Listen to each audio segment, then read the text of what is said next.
IAS institute నిర్వహిస్తున్న all India scholarship exam pass అవ్వండి. 2 years ఫీజులో 50% మాత్రమే పే చేయండి. తెలిసి తెలియని వయసు క్షణికావేశంలో ప్రాణాలు తీసుకుంటున్నారు నేటి తరం యువత.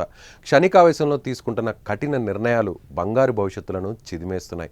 తల్లి కొట్టిందని, తండ్రి మందలించాడని, పరీక్షల్లో ఫెయిల్ అయ్యామని కారణాలు ఏమైనా తొందరపాటు నిర్ణయాలతో ఆ కుటుంబాల్లో విషాదాలను నింపుతున్నాయి. 100 ఏళ్ల జీవితాలను మొగ్గలోనే తుంచేస్తున్నాయి. తాజాగా ఇక్కడ కూడా అలాంటి ఘటనే చోటు చేసుకుంది. తల్లి మందలించిందని ఓ విద్యార్థి ప్రాణాలు తీసుకుంది. ఆ కుటుంబంలో తీరని విషాదాన్ని మిగిల్చింది.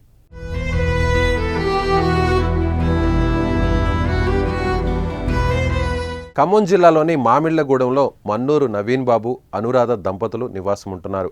వీరికి ఓ కుమారుడు, కుమార్తె ఉన్నారు. కుమారుడు ఏలూరులో బీటెక్ చదువుతుండగా కుమార్తె లక్ష్మీ నక్షత్ర ఖమ్మంలోనే ఓ ప్రైవేట్ పాఠశాలలో 10వ తరగతి చదువుతుంది. ఇక తండ్రి మెడికల్ రిప్రజెంటేటివ్గా పనిచేస్తుండగా కుటుంబం అంతా కూడా ఆయన్నే పోషిస్తున్నారు. ఇదిలా ఉంటే లక్ష్మీ నక్షత్రకు కొద్ది రోజులుగా అనారోగ్య సమస్యలు ఉండడంతో మధ్యాహ్నం వేళలో పాఠశాలకు వెళ్లి పరీక్షలు రాస్తోంది. వ్యక్తిగతంగా లక్ష్మీ నక్షత్ర బ్రిలియంట్ స్టూడెంట్. స్కూల్లో చాలా చురుగ్గా ఉండేది. ఆటపాటలో చురుగ్గా ఉండడంతో పాటు చదువుల్లో కూడా రాణించింది లక్ష్మీ నక్షత్ర.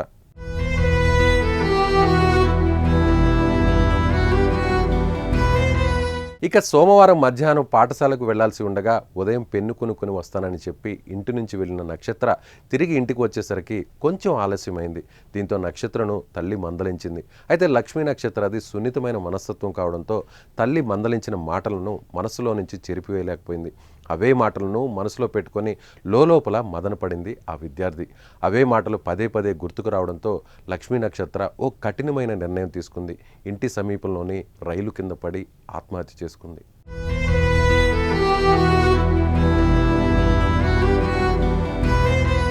ఇక లక్ష్మీ నక్షత్ర మృతితో తల్లిదండ్రులు గుండెలు పగిలేలా రోధిస్తున్నారు. ఎంత పని చేసావు నక్షత్ర అంటూ పోరున విలపిస్తున్నారు. తన కుమార్తె నేడు స్కూలుకు వెళ్తే బతికి ఉండేదని, తమను ఒంటరిని చేసి వెళ్ళిపోయిందని విలపిస్తున్నారు. తల్లి నక్షత్ర, తమని వదిలి వెళ్ళిపోయావా అంటూ ఆ తల్లిదండ్రులు విలపిస్తున్న తీరు స్థానికులకు సైతం కంటనీరు తెప్పిస్తోంది.